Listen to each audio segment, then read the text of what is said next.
Tragico infortunio a Mason Vicentino in un cantiere della Pedemontana, muore 36enne operaio di Castelfranco, Eraclea, lavoratore schiacciato da un cassone, è grave. Trevignano sconvolta per la fine del 14enne morto per un'infezione al cuore causato da un virus influenzale. Stamane minuto di silenzio nella scuola che frequentava, l'ULS dice una tragica combinazione di eventi. Dramma a Grummolo delle Abbadesse, bimba di 7 mesi dorme nella sua culla quando il cuore smette di battere, salvata in tempo, ma è gravissima. Due anziane sorelle di 91 e 93 anni travolte, uccise da un'auto, il dramma ieri sera a Roana, nulla da fare per le due donne spirate in ospedale. Il giallo della morte dell'agente di polizia penitenziaria di Venezia, il papà rivela di aver trovato una lettera nella quale la ragazza scriveva all'ex direttrice del carcere parlando di fatti gravi raccontati dalle detenute. Processo BPV, stamane l'udienza in aula bunker a Mestre per motivi logistici, ovvero il numero di legali presenti, furgoni carichi di faldoni trasportati dal Tribunale di Vicenza nelle scorse ore. Insulti a un giocatore avversario durante una partita delle giovanili, il Cittadella decide di allontanare un suo stesso tifoso responsabile del gesto. Telespettatori di Antenna 3, buongiorno e ben trovati. La prima edizione dei nostri telegiornali, un'ampia pagina di cronaca in primo piano, come avete visto e sentito dai titoli, a partire dall'ennesimo tragico incidente sul lavoro che va ad insanguinare la nostra regione. Incidente che è avvenuto questa mattina, poco dopo le 8, su uno dei cantieri della Pedemontana Veneta, la superstrada Pedemontana Veneta in territorio di Mason Vicentino, lungo la nuova Gasparona. Vittima un 36enne di Castelfranco che stava lavorando con un trapano. Ovviamente poche ancora le informazioni sul tragico incidente sul lavoro che è successo in questo cantiere.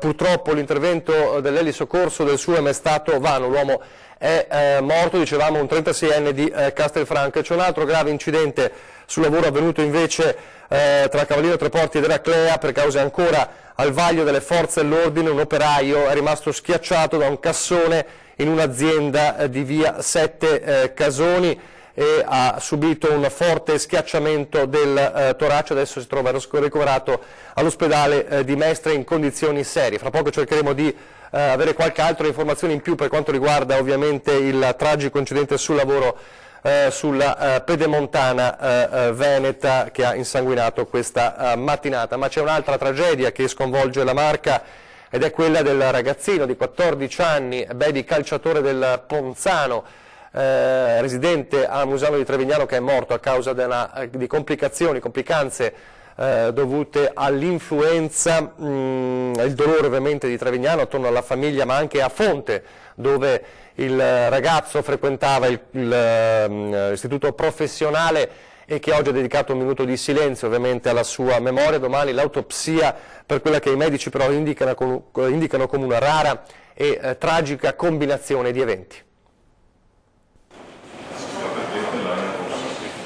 Purtroppo queste cose succedono, sono rare ma succedono. Una tragica combinazione ha portato alla morte Luigi Martignago, il 14enne di Musano, stroncato da una complicanza dell'influenza che lo ha colpito al cuore.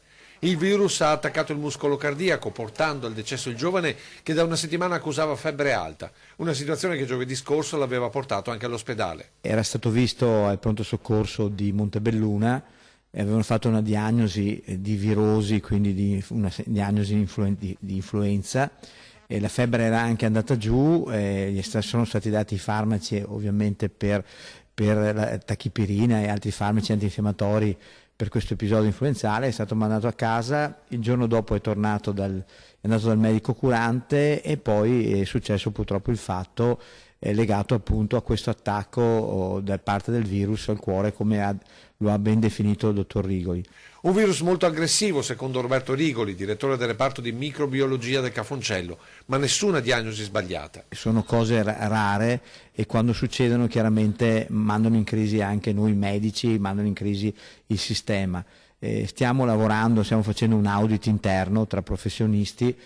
So che è stata richiesta l'autopsia, speriamo di avere maggior chiarezza rispetto a quel fatto che è avvenuto. E mentre la scienza si interroga sulle nuove frontiere della prevenzione, la comunità di Trevignano piange il giovane Luigi che viveva con i genitori Naomi e Giacinto e la sorellina Elena nella casa di via Canova a Musano. Luigi frequentava la prima classe di meccanica al centro di formazione professionale di Fonte, che oggi durante la ricreazione ha osservato un minuto di silenzio in ricordo del 14enne. Sconforto anche al Ponzano Calcio, dove Luigi giocava nelle giovanili. Un ragazzo sanissimo, pieno di vita, lo ricorda il presidente Walter Ducchetta. La data dei funerali non è stata ancora fissata, ma probabilmente si terranno all'inizio della prossima settimana. Ed ora un altro dramma nel Vicentino, Grumolo delle Abbadesse, una bimba di 7 mesi è in fin di vita, la piccola ieri sera dormiva nella sua culla, improvvisamente il cuore ha smesso di battere. Grumolo delle Abbadesse, dramma nel Vicentino, una bimba di 7 mesi è ricoverata in gravi condizioni all'ospedale San Bortolo. La piccola sembrava dormisse profondamente nella sua culla ed invece stava lottando tra la vita e la morte. Come ogni sera la bimba era stata messa a dormire e tutto sembrava tranquillo, ma la mamma, come d'abitudine, era tornata a controllare, a sentire il respiro della sua piccola, quando si è accorto che invece era rigida, immobile. Allarmata ha cercato di scuoterla, senza risultati, la bimba non si svegliava. Disperati i genitori hanno allertato il 118 che, giunti a casa, hanno rianimato a lungo la piccola finché il cuoricino è tornato a battere, ma è stato necessario il suo ricovero in rianimazione all'ospedale di Vicenza, dove ora è monitorata costantemente, ma le sue condizioni rimangono gravissime. Ora mi dicono che abbiamo il collegamento con Monica Smidere e Alessandro Costacurta che si trovano a Mason Vicentino per il tragico incidente sul lavoro. Ale? Monica, siamo in collegamento. Mi senti? Sì, Nicola, buongiorno a tutti i telespettatori. Io mi trovo nel campo base della SIS a Mason Vicentino, nel Vicentino appunto. Si tratta del campo base dove hanno sede tutti i cantieri della costruzione della superstrada Pedemontana Veneta. Questa mattina tragedia sul lavoro con un incidente mortale nel quale ha perso la vita un operaio di 36 anni di Castelfranco Veneto. L'operaio stava effettuando delle operazioni di manutenzione nell'impianto che vedete alle mie spalle, dove c'è quella ruspa di colore arancione. Lui stava effettuando delle lavorazioni all'interno della scatola verde che vedete posta sopra il rullo. Appunto, durante queste operazioni di manutenzione e di sistemazione dell'impianto, che è destinato alla costruzione di prefabbricati che vanno appunto nei cantieri della Pedemontana, è accaduta la tragedia. Naturalmente sul posto spisa le forze dell'ordine per accertare la dinamica del gravissimo incidente sul lavoro. Non è il primo incidente che accade sui cantieri della Pedemontana, perché già circa 2 anni e mezzo fa era accaduto un altro sinistro mortale a Malo, sempre nel Vicentino. In quel caso aveva perso la vita un operaio investito da del terreno durante le operazioni di scavo di una galleria. Oggi pomeriggio i cantieri della Pedemontana Veneta si fermeranno. Questo ha deciso la SIS, che è stata naturalmente sollecitata anche dalle rappresentanze sindacali, da CGIL, CISL e UIL. Si fermeranno dunque gli operai, si fermeranno anche i colleghi dell'operaio che ha perso la vita questa mattina, che è dipendente di un'azienda subappaltatrice della SIS. Domani mattina, sempre qui al campo base di Mason Vicentino, è previsto anche un presidio, perché adesso, Nicola, i riflettori si accenderanno naturalmente, come succede sempre in questi casi, sulla sicurezza. Dovrà essere accertato appunto il rispetto delle normative, che sappiamo essere anche molto ferree sulla sicurezza. Da Mason Vicentino per il momento è tutto. Se non ci sono domande restituisco la linea allo studio. Grazie a Monica Smidere e Alessandro Costacurta che hanno raggiunto il luogo di questa tragedia. Grazie per il tuo racconto. Adesso a Roana, siamo sempre nel Vicentino, e il dramma avvenuto ieri sera con un'auto che travolge 2 anziane. Era buio e la visibilità era scarsa nel tardo pomeriggio a Canove di Roana sull'altopiano, quando nella via principale 2 anziane signore sono state travolte da un'auto. Antonietta e Almerina Rossi, 2 sorelle ultranovantenni, sono apparse subito in gravissime condizioni. All'ospedale di Asiago sono arrivate senza possibilità di essere salvate. La morte delle 2 sorelle è stata causata da un'utilitaria guidata da un 62enne. A procedere con l'ipotesi di omicidio stradale sono i carabinieri di Thiene. Adesso ci colleghiamo con Mestre invece. La nostra Anna Maria Parisi insieme a Paolo Sanavino stanno seguendo l'udienza del maxi processo Banca Popolare di Vicenza in Aula Bunker a Mestre, dove si è trasferito il processo per questioni logistiche. Allora, Anna Maria, ti vedo in compagnia di un ospite, raccontaci un po' questa mattinata particolare in Aula Bunker. Sì, esatto. Buongiorno Nicola, a te e a tutti i nostri telespettatori. Dicevi, il processo si è trasferito per questioni logistiche, ovvero perché sono troppe le persone che dovevano essere presenti in aula e che sono tuttavia sono anche oggi presenti in aula e quindi non potevano essere ospitate in quella di Vicenza, nel Tribunale di Vicenza, per questioni di sicurezza. Vi presento subito il nostro ospite, che è l'avvocato Michele Vettore. Buongiorno. Buongiorno a tutti. Lei difende una cinquantina delle parti civili tra quasi 9.000 persone. Sì, 8.000 erotti costituenti parti civili. Ora vedremo chi rimarrà costituito e chi verrà estromesso, queste udienze servono a quello. Ecco, oggi è la prima delle 2 o 3 giornate riservate alle eccezioni delle parti civili, dopodiché quindi si terranno le 2 giornate sempre qui in Aula Bunker il 29 e il 31 di gennaio. Il calendario però vede anche altri 2 importanti appuntamenti qui in Aula Bunker, quella dell'8 e del... Perdoni, le questioni sollevate oggi sono quelle dei difensori degli imputati, sì, non delle parti civili, sulle parti civili costituite. E quindi nei prossimi giorni di febbraio e nelle prossime 2 date che cosa accadrà? Ci saranno poi le repliche delle parti civili, all'esito delle quali il Tribunale pronuncerà un'ordinanza con la quale deciderà e statuirà chi verrà ammesso e chi verrà estromesso dal processo.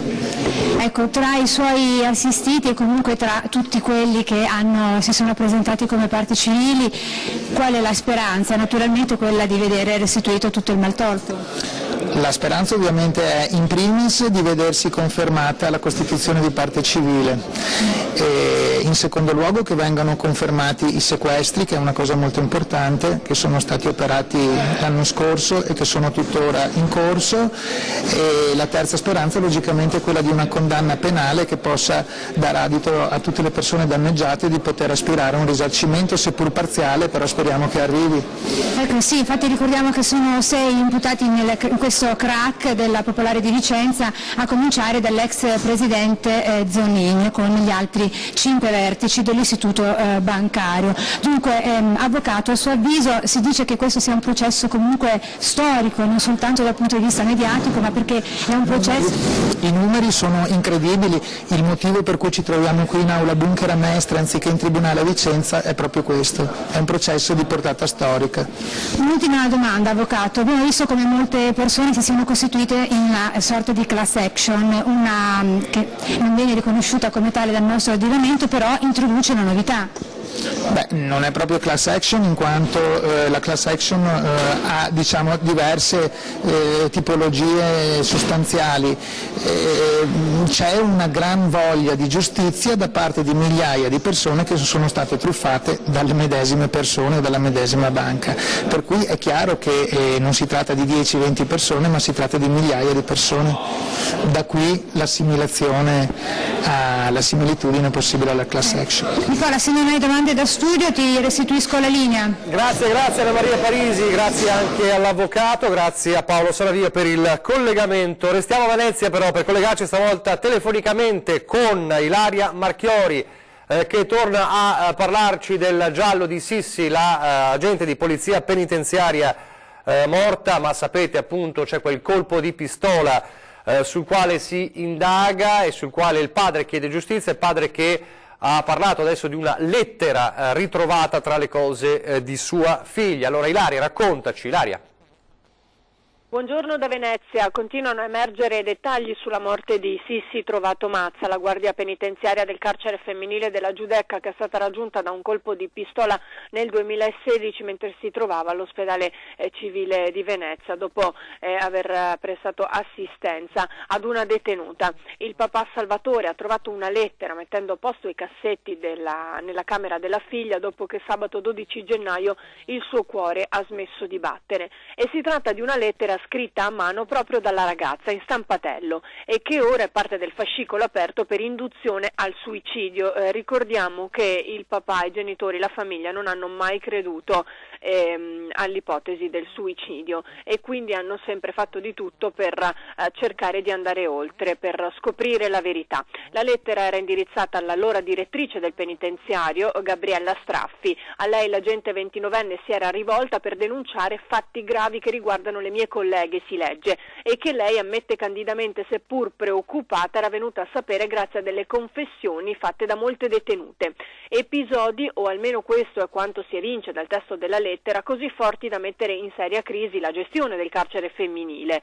Sissi infatti, prima di venire trovata in fin di vita nell'ascensore, stava denunciando questa serie di soprusi e violazioni all'interno della struttura, almeno secondo quanto hanno riferito alcuni testimoni, gli stessi che dicevano come le parole dell'agente calabrese non fossero però prese troppo in considerazione.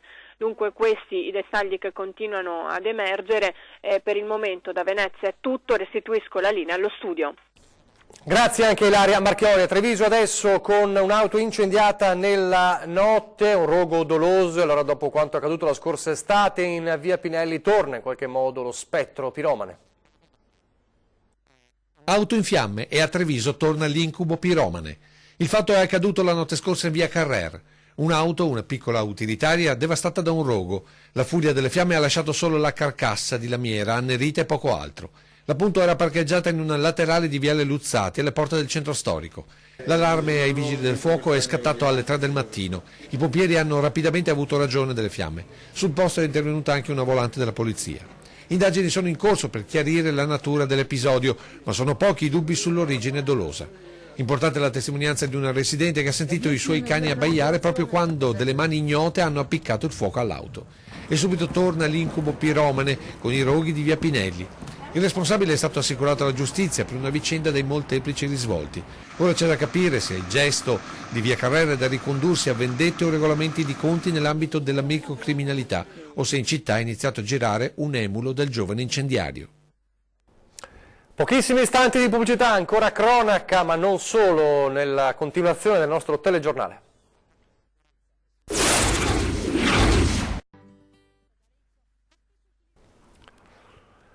Rieccoci in studio, in diretta la prima edizione del nostro telegiornale. Continuiamo con la cronaca, con il dramma vissuto questa mattina sulla linea 1 del vaporetto della CTV a Venezia, quando per un improvviso malore a bordo una passeggera è deceduta, bloccata dunque la linea per i soccorsi, purtroppo inutili. Sono intervenuti i sanitari del SUEM e hanno tentato di rianimare la persona, una pensionata. L'incidente è avvenuto all'altezza della Cadoro, la linea è stata ripristinata successivamente, ripartita verso le 10. Ancora non è stato divulgato il nome della donna purtroppo deceduta mentre appunto viaggiava in vaporetto. Adesso invece a Mestrino siamo nel Padovano con il panico tra le strade del paese, con un tunisino che si aggirava insanguinato e con un coltello in mano. Paura in centro Mestrino, dove un tunisino di 28 anni si aggirava per le strade con le mani insanguinate e un coltello in mano. Immediata la caccia all'uomo da parte dei carabinieri, che alcune ore dopo lo hanno rintracciato. Era entrato in un bar per cercare un suo conoscente e probabilmente regolare i conti usando l'arma che aveva in mano. Per rintracciarlo sono state utilizzate anche le immagini delle telecamere di videosorveglianza. L'uomo, residente a Padova, è lo stesso che alcuni giorni fa aveva tentato di dare fuoco a una stazione di servizio di Chiesa Nuova. È stato poi denunciato per possesso di arma da taglio. Ed ora parliamo dell'accordo Terna-Regione. L'accordo siglato è stato firmato per portare a casa il massimo possibile. Il governatore del Veneto, Luca Zaia, è intervenuto per rispondere al malcontento di alcuni comitati di Volpago del Montello. Questa firma tra la Regione e Terna e per noi non ci va bene per niente. A Volpago del Montello l'accordo per la realizzazione della stazione Terna non piace proprio. I cittadini riuniti in comitato stanno decidendo in queste ore il da farsi. Intanto il presidente della Regione Luca Zaia risponde alle polemiche. Io capisco le istanze dei sindaci e semplicemente noi abbiamo fatto una considerazione. Se lasciavamo fuori Volpago da questo accordo finiva che le polemiche erano tutte riferite al fatto che Volpago non c'era. Quindi abbiamo deciso di mettere dentro Volpago interpretando intanto le istanze principali, che è quello che quella stazione non deve essere collegata all'Austria e la trasversale veneta, che ci siano gli interramenti, infatti vengono fatti interramenti per 26 km di cavi e eliminati 51 km di linee elettriche esistenti. Ricordo che a Volpago si incrociano 2 grandi elettrodotti. Nell'accordo siglato con Terna, che ha portato buone notizie a veneziani e padovani come ai bellunesi per l'interramento di importanti linee, spiega il governatore, sono state recepite istanze importanti per il territorio di Volpago, impensabili fino a qualche tempo fa, a partire dal fatto che non vi saranno correlazioni con l'interconnessione Italia-Austria né con la trasversale in Veneto. Dopodiché, se il territorio ancora non considera sufficiente questo, è legittimo che faccia la sua battaglia, la regione di certo non ostacola nessuno. E adesso parliamo di calcio, o meglio di un ennesimo episodio di insulti razzisti, sono quelli rivolti da un tifoso del Cittadella a un avversario e la squadra decide di allontanare il suo stesso tifoso dallo stadio. Non entrerà più allo stadio su decisione dello stesso club di cui è tifoso un sostenitore del Cittadella che aveva rivolto un insulto razzista ad un giocatore della squadra avversaria durante una partita del campionato di primavera sabato scorso con il Carpi. Notato ed identificato dagli stessi dirigenti del Cittadella, gli sarà vietato l'ingresso allo stadio secondo quanto previsto dal sistema di gradimento in vigore, una sorta di autodaspo deciso dalla società prima ancora che dalle autorità di polizia. Per l'episodio il Cittadella aveva ricevuto una multa di 1.000 euro. E adesso torniamo a parlare di economia e di allarme Brexit in Veneto, perché secondo Confapi Padova le conseguenze per l'export regionale potrebbero arrivare a 429 milioni di euro. Il conto della Brexit per l'export in provincia di Padova e più in generale in tutta la regione potrebbe essere salatissimo. In ballo ci sono centinaia di milioni di euro. A lanciare l'allarme il centro studi di Confapi che parla di danno da 58 milioni di euro nel Padovano e 429 milioni in Veneto. Secondo l'ufficio di statistica della regione, nel 2017 il Veneto ha esportato in Regno Unito per 3 miliardi e mezzo di euro, Padova quasi 479 milioni. Con la Brexit la contrazione dell'export è calcolata in una forbice variabile tra il 3 e il 7%, ovvero tra i 600 e i 1.700 milioni di euro in meno. Rapportando la stima per l'export delle aziende del Padovano, in ballo ci sono quindi fra i 14 e i 33 milioni e mezzo di euro, per il Veneto 107 che possono salire sino a 250 milioni. A ciò si deve aggiungere anche il rischio della possibile reintroduzione dei dazi. Fabbrica Padova ha stimato che la tassazione sulle merci italiane potrebbe essere superiore al 5% del valore esportato e se il costo si ribaltasse sui margini delle aziende, l'incidenza a livello nazionale sarebbe superiore al 1 miliardo di euro. Per le aziende padovane, mantenendo lo stesso rapporto, si aggiungerebbero 23,9 milioni di euro ai 33 milioni e mezzo già considerati nello scenario peggiore, per un totale di 57 milioni e mezzo di euro. Per il Veneto 178 milioni di euro, oltre ai 250 calcolati in precedenza, per un totale di 428 milioni di euro. Che il Regno Unito non abbia ancora stretto accordi commerciali alternativi alle regole attuali con i singoli partner la dice lunga sul caos di una nazione spesso indicata come modello di efficienza, ha commentato il presidente di Confapi Padova, Carlo Valerio, ed è la dimostrazione di come le scelte compiute sul piano emotivo possano avere conseguenze nefaste per tutti. Adesso invece la sanità è un nuovo servizio particolare all'ospedale di Conegliano, ma non sarà il solo nella Marca trevigiana, è un servizio però non per i pazienti ma per le famiglie dei pazienti. Grazie a lei veramente per questo giorno. Grazie. Una stanza per dare conforto, per consentire di radunare i pensieri, per isolarsi da tutto. Una stanza per i familiari di persone ricoverate in condizioni disperate, come i Tocchio, famiglia ligure che nel 2010 si ritrovò a vivere il dolore più grande, l'agonia del figlio Jacopo, colpito da una gravissima crisi d'asma a Londra, e ad affrontare la decisione se donarne o no gli organi. Jacopo è un ragazzo giovane di 21 anni e la famiglia ha fatto una grande scelta, che è quella poi, dopo ovviamente che è mancato, di donare gli organi, quindi la stanza ha un doppio significato: aiutare le famiglie ad avere un luogo accogliente e aiutare anche le famiglie a pensare che si può fare un dono ancora più grande, che è quello degli organi dei propri familiari, per poi dare vita ad altre persone. Di Mirella Tuzzato, volontaria dell'associazione Veneti Schiacciati dalla Crisi, l'idea di presentare Fausta Tocchio, mamma di Jacopo, al direttore generale del LUISS 2 Francesco Benazzi, e così questa iniziativa, dopo i 2 ospedali di Savona e quelli di Venezia, Imperia, Mestre e Ancona, è arrivata a Conegliano, al primo piano del Santa Maria dei Battuti. Per noi a Conegliano è veramente un fiore all'occhiello di un ospedale che è già un'eccellenza, ma sta puntando all'umanizzazione, e quale migliore umanizzazione che non creare la stanza di Jacopo all'interno del nostro ospedale. A Conegliano la 7ª stanza, ma non ci si fermerà qui. L'8ª e la 9ª saranno a Treviso e Montebelluna, quindi continuiamo in questa esperienza straordinaria. Montebelluna, Treviso, siamo pronti. E sono sicura che sarà breve il cammino per realizzare anche queste 2 stanze, e poi andiamo avanti. Siamo in chiusura, vi ricordo alle 13, fra pochissimo La Montagna Chiama, il Piave risponde, parleremo di una raccolta di fondi organizzata dal Consorzio Piave Montello, ma non solo, e dai sindaci, per aiutare la montagna, e quindi cercheremo di capire un po' anche com'è la situazione della montagna in questo periodo, a pochi giorni da quelli che sono i 3 mesi dal terribile evento di fine ottobre. Lo faremo con Graziano Dall'Acqua, presidente del Consorzio Piave Montello, Elisabetta Canova, sindaco di San Pietro di Cadore, e Chiara Lovat, vice sindaco di Cimadolmo. Questa sera a 20:10 invece con l'avvocato Fabio Pinelli, presidente di Padova Legge, che organizza un importante convegno sulla classe dirigente. La classe dirigente, e lo sappiamo, oggi è in crisi, e come si può formare questa classe dirigente, un convegno a cui parteciperanno Giulio Tremonti, Paolo Gentiloni, Carlo Calenda, Luciano Violante e anche il direttore del TG2, che interverranno questa sera proprio a 20:10.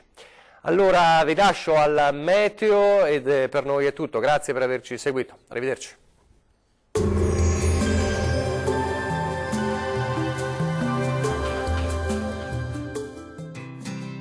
L'Unic Star, le uniche pagliette antibatteriche in commercio, prodotte anche per i marchi più importanti, sia nazionali che internazionali.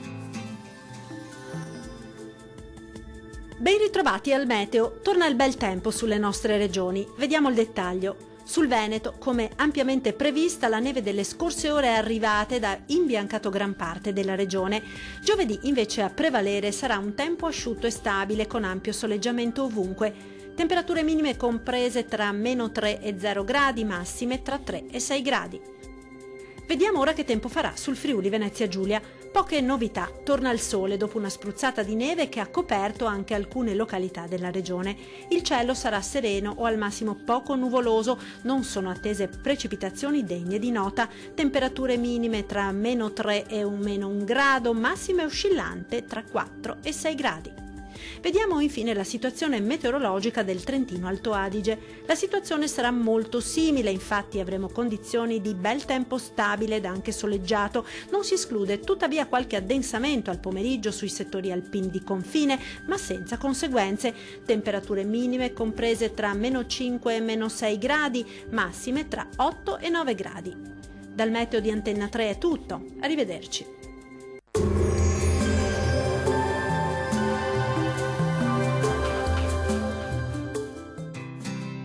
L'Unic Star, le uniche pagliette antibatteriche in commercio, prodotte anche per i marchi più importanti, sia nazionali che internazionali.